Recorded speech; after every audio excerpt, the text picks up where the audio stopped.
Hey folks, welcome to the Kira Banks Show and week 42 of A Year of Self-Love Journal. This week's affirmation is, I'm worthy right now. I don't have to wait until I achieve certain accomplishments to love myself and enjoy my life. Right? This is a great one. I love this. I love this one for a few different reasons. I feel like it captures a lot of what we've talked about throughout the year. And then for me, I think this resonates because I wouldn't say box checker, but like what comes to my mind of like next, like not even a to-do list. Like I'm a person who's like on to the next thing. Okay, I did this, now this, now this, now this. And so I can sometimes get caught up in like, oh, I will slow down when or after, or let me just get this thing done. Oh, I want to reach this achievement and then right? I can do that. I know I can. And as I have grown and seen other people around me age, whether it's my parents, family members, my children, I am more clear that we don't need to wait. We don't need to wait to feel worthy. We don't need to wait to love on ourselves. We don't need to wait until we write that book. Right now, it behooves us to love on ourselves right now, not after we do the thing. I think that as women, and from the work that I've done with women from all sorts of backgrounds, but women of color in particular, I've heard this idea that you are valuable because of your achievements. That's how you get seen. Otherwise, people think negative things about you, assume that you are a stereotype. And so achievement is a way around out to navigate some of that stuff that gets put on us. And so this right here, this reminder that you're worthy right now and you don't have to wait to achieve another thing, and that your achievements, this doesn't say this, but I'm saying this, your achievements don't equal who you are. Your achievements don't equal your value. You're valuable even when you're not producing, not being productive, not achieving. Capitalism also contributes to that idea. But I just did a session a couple days ago with some women who are leaders in their field. And one woman in particular, she said, yeah, I don't feel like I am good enough. And I know that I've been told, oh, like you're not like the others, which is someone's way of trying to compliment me and say like they don't think I'm like the stereotype of Black women. But it's also really offensive because she's like, I know I have a whole bunch of friends who are like me.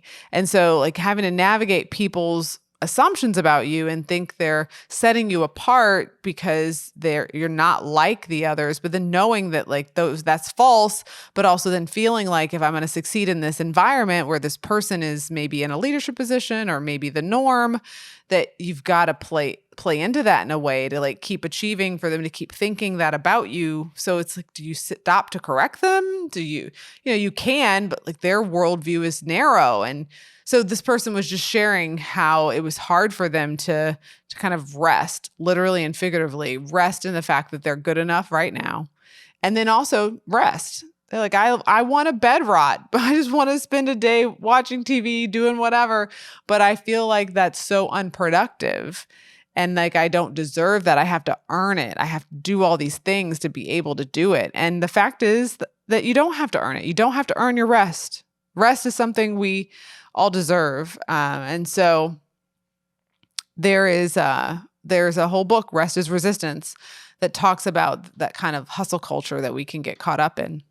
So this week asks us to think about, have we ever delayed or turned down something that we know we would enjoy or an opportunity that we want because we felt undeserving in the moment? I can remember a time where I got a call about being a part of an opportunity that now looking back, like I regret I didn't say yes because I didn't feel like my work fit squarely into what they were doing, but it definitely could have. And looking back, I'm like, why did you think you were undeserving? You should have just said yes. And then the rest would have figured itself out. It's kind of like how we have research to know that men will put themselves up for jobs when they have like 20% of the criteria, and women won't unless they have like 80 or more percent. I was not putting myself up for this opportunity that someone was calling to offer me, but I made the decision to tell myself no. And so my kids would probably be surprised to hear me tell that story, because I'm often telling them, you let other people tell you no. You dream big enough so that you have a no file, that you've been told no for this award or this club or this whatever you wanted, because you want to be thinking big enough that you're bumping up against things that are hard and that you might not get. If everything you're going out for that you're getting, you might not be dreaming big enough. You might not be reaching wide enough with your gifts and your skills. And so I learned a lesson from that one. I did. So I'm curious for you, what have you delayed or turned down? And so it's a question that we need to ask ourselves, this idea that, what would we start doing today if we felt worthy? What's holding us back, and what do we need to believe? And so reflecting on if I didn't have this sense of, oh, I'll wait until, or I'll have to put off this until that, what would we do? What would we do today? It is a really important thing to reflect on how we might move if we didn't have barriers, and then ask ourselves, well, why don't we just do that? And so sometimes it's simple as slowing down to ask ourselves, if we didn't have any fear, if we didn't have any anxiety, if we didn't have any doubt, self-doubt, if we had all the confidence in the world, what would we do? What would we be doing? What would we start? And then to reflect on, okay, well, what's holding me back? How can I move towards this?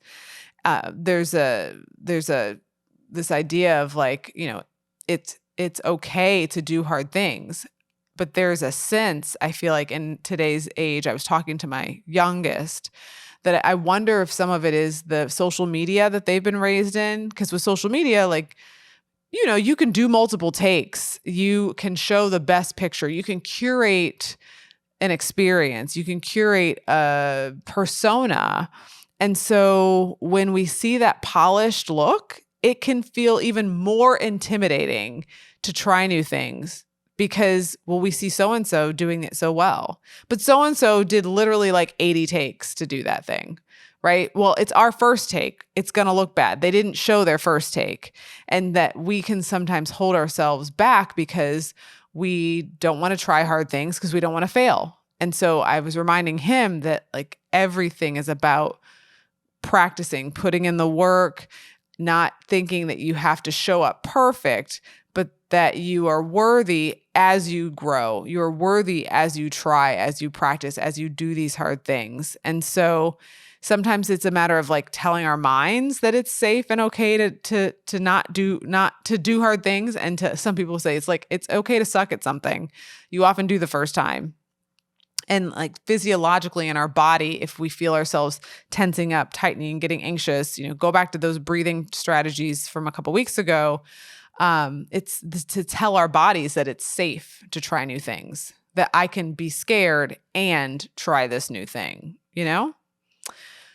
Another activity that this week asks us to engage in, I like because it asks us to think about, at the end of a long, healthy life, you would feel proud knowing that, fill in the blank. You would like to have made peace with. I would feel content knowing that I had. And I would most like to be remembered for. This is a great one to write down if you're not one who's writing things down in your journal, in this journal or in another journal. To write it down so that you can revisit it in the future, right? So I think about, for me, I want to be most remembered for supporting people, for being people's cheerleader. I love connecting people to things that light them up, or to people that might help them launch towards what they want to do.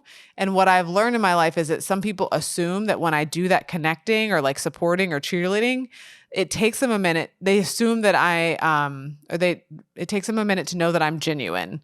They assume that I'm being, what's the word I'm looking for? Like, not